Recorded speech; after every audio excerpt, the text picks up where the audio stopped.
పాట పాడి మన అందరికీ వినిపించిన సహోదరికి మనందరి తరపున నా వందనాలు తెలియజేస్తూ ఉన్నాను.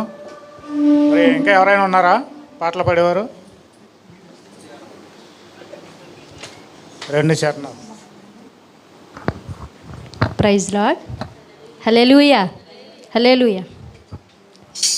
సుమధుర స్వరముల గానాలతో వేలాది దూతల గళములతో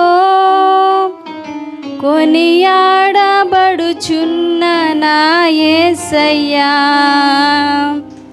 నీకే నా